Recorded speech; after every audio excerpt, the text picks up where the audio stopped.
In this video, I'm going to teach you everything you need to know about chess to start playing it without any prior knowledge.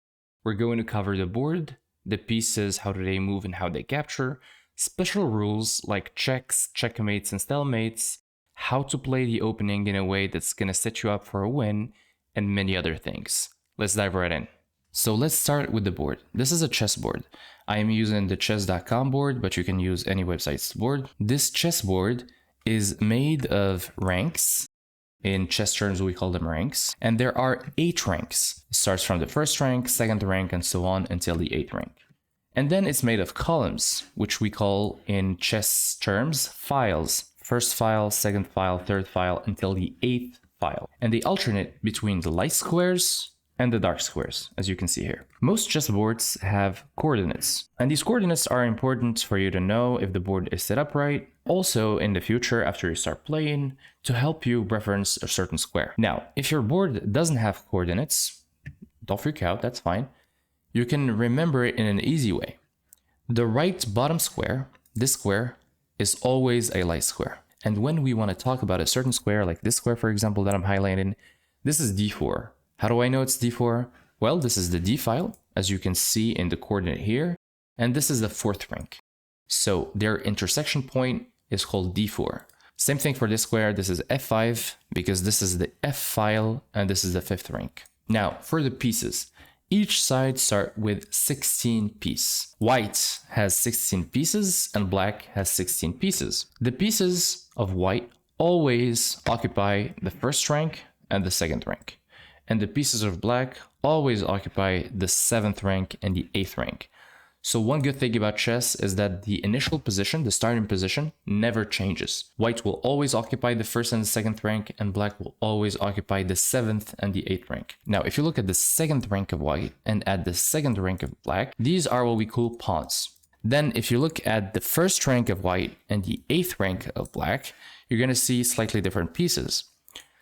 These are what we call rooks, knights, these are bishops, and then you have the queen and the king. So at first, when you're starting out, you might notice that you have a little bit of a hard time in order to remember the position, but then it becomes very easy. The rooks always go on A1 and H1, the knights always on B1 and G1, the bishops always on C1 and F1, and the queen on D1 and E1. And what I've noticed playing with my friends or teaching chess to people is that in the beginning, they have a hard time knowing where the queen goes. So sometimes they put the queen here, other times they put the queen here and rather the king here. And one very practical tip for you to remember this is that the queen loves to be in its color. So the white queen in the light square and the black queen in the dark square. Now that we have talked about the board, let's talk about the pieces. How do they move and how do they capture? I always like to start with the piece that for me is the easiest to understand how it moves. And that for me is the rook. The rook moves in straight lines. It can go up, it can go down, it can go to the right, and it can go to the left.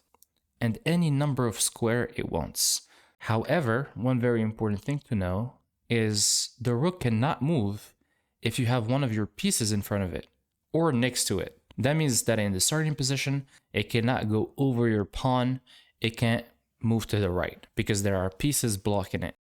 And that means that you need to push a pawn in order to make the room for your rook to get out and then play in the board. Of course, don't make this move that I just made. That's not how you start playing chess. That's a bad opening, but just to illustrate that you cannot go over your piece. So same thing goes for the bishop.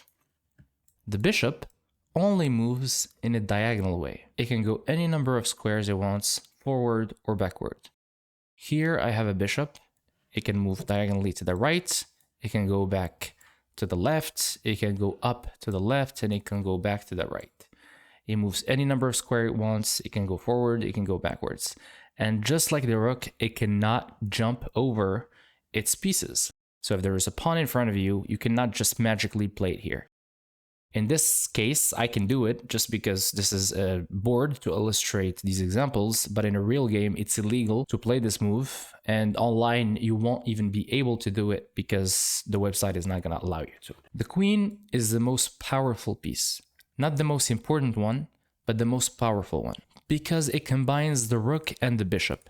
It can move in straight lines, right, left, forward, backwards, any number of square it wants, and it can move in a diagonal way, again, just like the bishop, forward, backward, any number of square it wants. And just like the rook and the bishop, the queen cannot jump over the pieces in front of it or to its side. Let's now talk about the king. The king also, just like the queen, can move in any direction, but it cannot go any number of square it wants. This is the difference.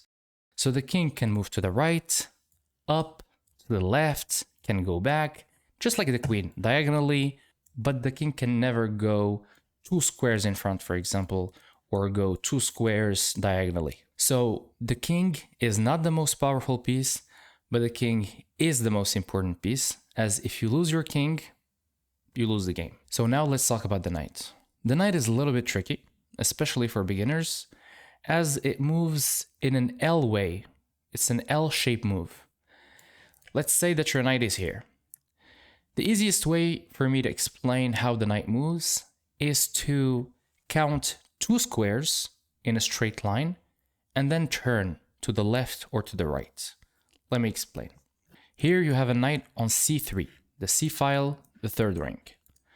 You count 1, 2 in a straight line and then turn either to the right or to the left. That means that the knight can come to this square or it can come to this square. Remember, you can go in any straight line. That means that you can go to the right 1, 2 and then turn here or turn here.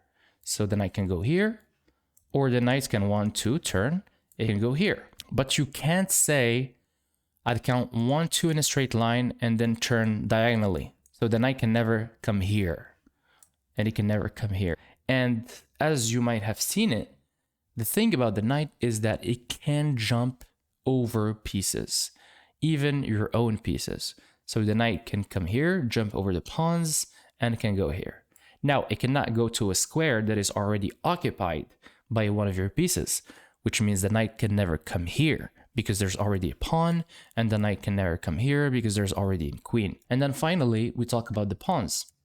The pawns are very simple, and yet they have a special rule to them. The pawn only goes in a straight line upwards. It doesn't go backwards, never. Only to the front, never to the back, and can only move 1 square at a time. So unlike the rook, unlike the bishop, or unlike the queen, it cannot move any number of squares it wants. It can only go 1 square at a time in front. But there's an exception. When you want to move each of these pawns for the first time, you have the right to move it 2 squares, but only in the first move of that particular pawn. If you take this d pawn in the d file, in its first move, it can either go to d3, so 1 square up, or it can go 2 squares up to d4. And then let's say that black makes a move, because that's how chess is played. White makes the first move, and then followed by black, and only 1 move at a time each. Then you can never go back with the pawn, and you can't play again 2 squares up.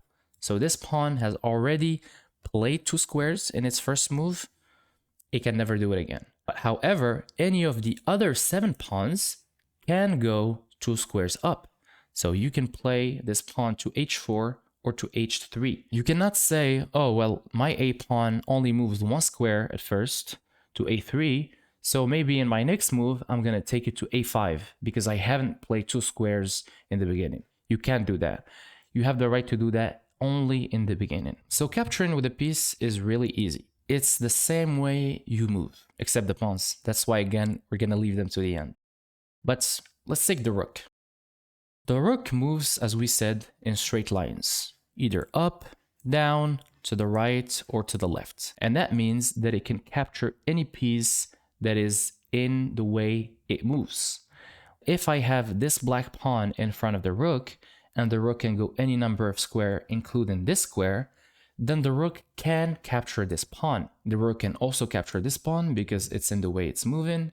It can also capture this pawn. However, the rook cannot jump over a piece to capture another piece, which means that even if this pawn is in the way of the rook cannot go over this one and capture this one. However, the rook can capture this bishop because it's in its way. It can capture this pawn, it can capture this one. So let's now talk about the bishop. The bishop can only move, as we said, in a diagonal way. Now, if you look at this knight, it's in the same diagonal as the bishop, which means that the bishop can capture the knight. And because the bishop can go any number of square it wants, it doesn't matter if the bishop was far away from the knight or not. If it's in the same diagonal, it can capture. Now, can the bishop capture this rook?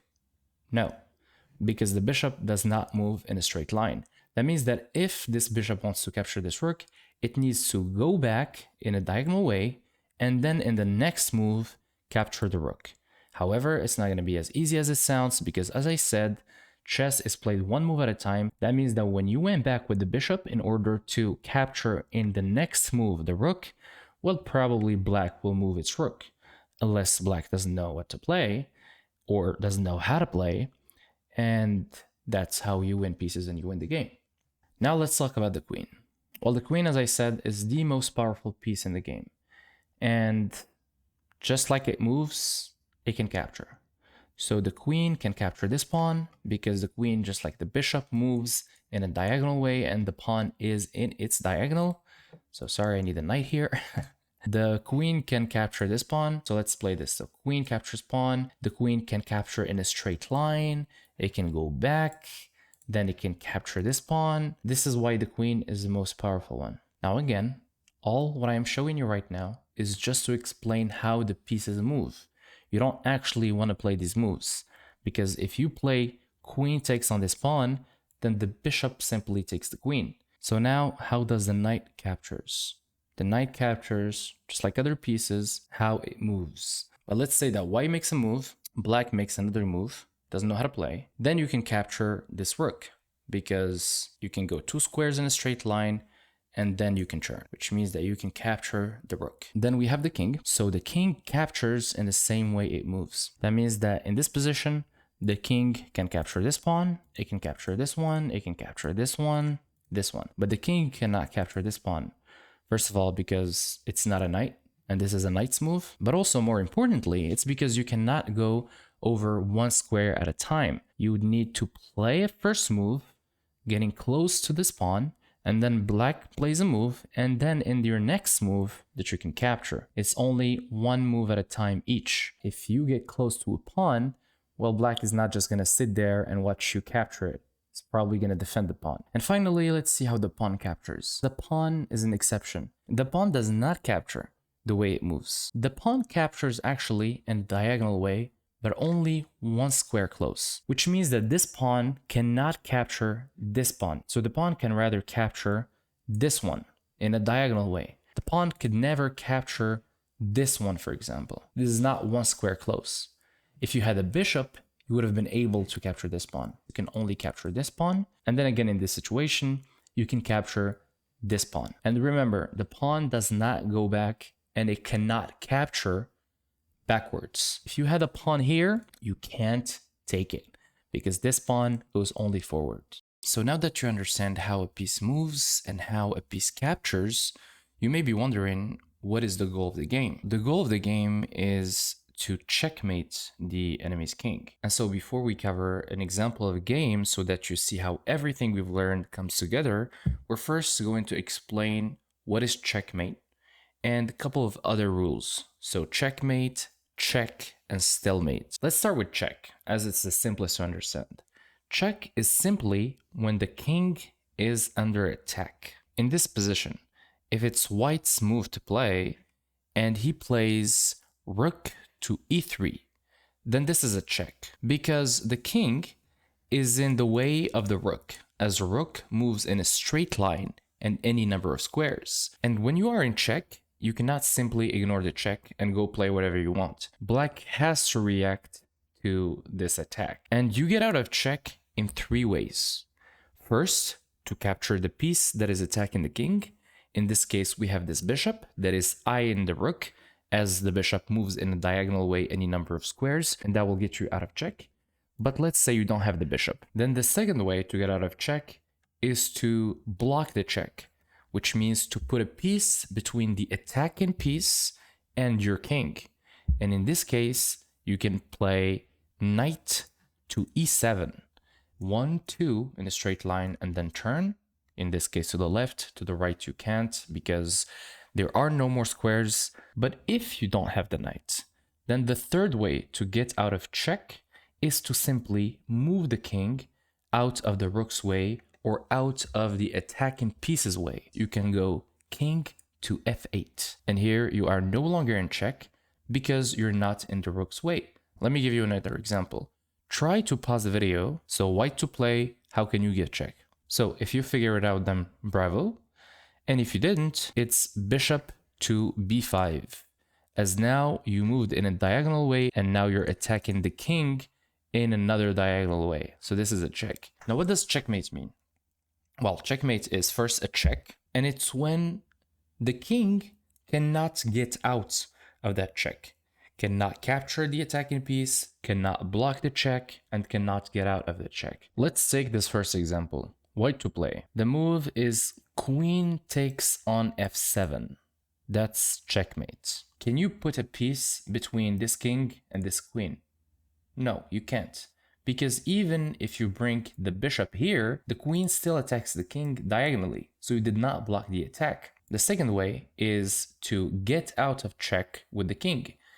The king cannot go here, nor here, because there are black pieces there. There's only one free square, which is here, and the king cannot go to this square. It's illegal to move to a square that is in the attacking line of the attacking piece. And finally, the black king cannot capture the queen. You cannot go to the attacking line of another attacking piece. So you cannot capture this queen. In this situation, if black has no legal moves, then black is in checkmate. So if you go over these three options and no option works, you've just delivered checkmate or you have been checkmated. And that's usually the time when you resign the game, as there's nothing left to be done. The final rule that I want to teach you is stalemate. This is considered widely as a very unfair rule, but it's very important to know it so that it doesn't happen to you. It will probably happen to you. It happened to all of us in the beginning, still happens to us, but it's good to understand it. Stalemate is when the king has no legal moves, so just like checkmate, but the king is not under attack. So in this situation, white is completely winning. He's up a queen, but he plays the move queen to c7. Black has no legal move, even if it's black's turn to play. Black cannot go to any of these three squares, as the white queen controls these three squares. And in this situation, believe it or not, even if you're completely winning, the game ends in a draw. Now you have learned how the pieces move, you know how do they capture, but you might still be wondering, how does all of this come together in the game? In chess, there are a lot of trades, there are a lot of captures, a lot of exchanges, but you need a system to know, should you capture or is it a bad trade? And we are able to know this according to a point system. The pawns are 1 point each. The rooks are 5 points, the bishops are 3 points, the knights are 3 points as well, and the queen is 9 points. The king is priceless, because if you lose the king, you lose the game. So let's take some examples. In this first position, it's white's turn to play. You have a queen on c4, and you're looking at the rook on f7. Should you capture this rook or not? Yes, you should. But before you capture, you need to ask yourself, is this rook defended? If I capture the rook, is there another piece that black has that can capture back my queen? And here black has no other piece, he only has a king, and because the king can only capture next to him, then this is a free piece. And you can play queen takes on f7, completely winning. In the following position, it's white's turn to play, and white is thinking about capturing the knight with the rook. So the question is, should you capture the knight with the rook? Well, the knight is defended twice in this situation. The bishop defends the knight because the bishop moves in a diagonal way, and the king defends the knight. So in this case, if you play rook takes on e7, then you just took 3 points, but then black can either capture back with the king or capture back with the bishop, and in both cases, black is taking 5 points. You gave 5 points and you took the knight for 3 points. That's a bad trade. White's to play. The last move of black was h6 to harass this bishop. First question is, should you react or not to this move? If you don't react to this move and you just continue by playing knight to f3, then the pawn will capture your bishop as the pawn captures in the diagonal way. Now you can capture back with the knight, but you gave up a bishop that's worth 3 points and you recaptured back a pawn that's worth 1 point. That's not a good trade. When the pawn is attacking your bishop, you have to react. If you think that you can take this pawn, that's a bad trade as well. Because if you take this pawn, you can be recaptured either by the pawn, this pawn is defended, twice actually, or by the rook. So again, you end up taking one pawn that's worth 1 point and giving up the bishop that's worth 3 points. In this situation, you can simply either go back here, as the bishop moves backwards, or completely go back to this square, for example, d2. Or you can take the knight for 3 points, the knight is worth 3 points, and yes, black will recapture back, either with this pawn or with this pawn. That's an equal exchange. You just took a knight that is worth 3 points, and you gave a bishop that's worth 3 points. That's an equal trade. So as a recap, just before you can capture doesn't mean you should capture. Before doing so, you need to ask yourself, is the piece defended? And what's gonna happen if I do take that piece? Can my piece be recaptured? And if it can, you should count the points to see if the trade was equal, or maybe you won the trade or you lost the trade. Each side in chess has 16 pieces. If you don't follow any principles, it's very easy to be confused. It's very easy to think, should I move this piece first? Should I move the knight first? Should I move this pawn? What to play first? You need to follow 3 principles. The game of chess is like 2 armies facing each other in a battleground. It's very important that your soldiers are out and they're controlling the center to help you when you fight. So the first principle is that you want to control the center with the pawns and the pieces. The second one is you want to develop those pieces. And when we talk about the pieces in this case, we mainly talk about the 2 knights and the 2 bishops. And the third principle that we're going to explain is to castle. So when the game starts, white always goes first, making one move, then black plays, and then white again, so on and so on, one move at a time. White usually likes to play d4 or to play the move e4, as these 2 moves control the center. Because the pawn can capture in a diagonal way, any piece that are in these highlighted squares can be captured by the pawn. So we say that the pawn controls the squares, and you generally want to have a pawn duo.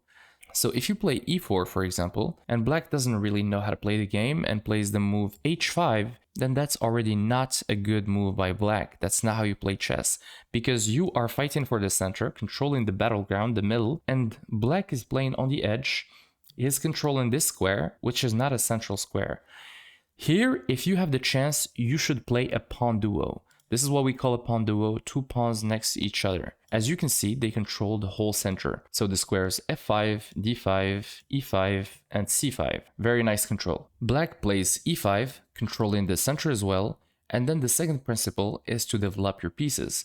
So white plays knight to f3, black responds back with knight to f6, developing the pieces, getting your soldiers out to the battleground, and also controlling some very important squares. The knights here control this central square, and black is doing the same. And then you can continue with something like bishop c4, getting your piece out to a central square and controlling these 2 deep squares into black's territory. Black does the same and plays bishop c5, also controlling 2 very important central squares. And now we're going to talk about the third principle, which is to castle. You should castle as fast as possible. But first of all, what is castling? You can move your king 2 squares. In one move, you can move 2 squares. It's an exception. It's the only time where you can do this. You can move 1, 2, and then the square on which you jumped, that's where the rook goes. There are no pieces between the king and the rook with which you want to castle. You can either do it with the right rook or the left rook. Here, it's impossible at the left because there are pieces between them. And you go 1, 2 in the same move, and then the square on which you jumped, that's where the rook goes. And this is the castle. And here you can clearly see that the king is very well protected by its pawns and the rook, much more than it was when it was in the center. Now you should know that if you move your king or you move the rook with which you want to castle, then you lose your castling rights forever in the game. You can no longer castle. And this is why you should be careful when you're playing online. So let's say black makes a move and then you want to castle, and instead of moving your king to g1, you move it to f1, then you just lost your castling right for the whole game and your king's safety is compromised. If you move this rook, then you can still castle on the left. You just gotta get away these pieces to free the way and then castle. However, if you move this rook as well, then you can no longer castle. So be careful. So here in the opening, if black and white were to continue, then black would want to get his knight out. White as well needs to continue with developing his knight. Black castles, and then you should probably open for your bishop. So maybe playing a move pawn to e3 in order to get your bishop out in the next. And black can do the same. And that's how you complete the opening. And then after the opening, you have what we call the middle game and the end game. These are the three phases of a chess game: the opening, middle, and the end game. The middle game is all about strategy, it's about plans, it's about capturing. And the end game is when few pieces are left and you're trying to either promote a pawn to become a queen, because when pawns get to the 8th rank, they can become whichever piece you want, and generally you want the most powerful one, which is a queen. Even if you already have a queen on the board, you can have 2, 3, 4 queens. If you get the pawns to the 8th rank, that's possible, so you should definitely be looking to promote your pawn. And you're also looking in the end game, of course, to checkmate the king. We're going to cover the middle game and the end game in other videos, but that's the general idea. Now you know everything. In order to start playing chess, you know how to move with the pieces, capture with them, how to play the opening in a way that's going to set you for a good game, and you know when a trade is good or bad or equal. I encourage you to play as much games as you can. You're going to make a lot of mistakes, a lot of blunders, but don't let this stop you. We've all been there. Everybody is still making mistakes. I advise you to play long formats, take your time, don't rush, and hopefully win some games. Have fun.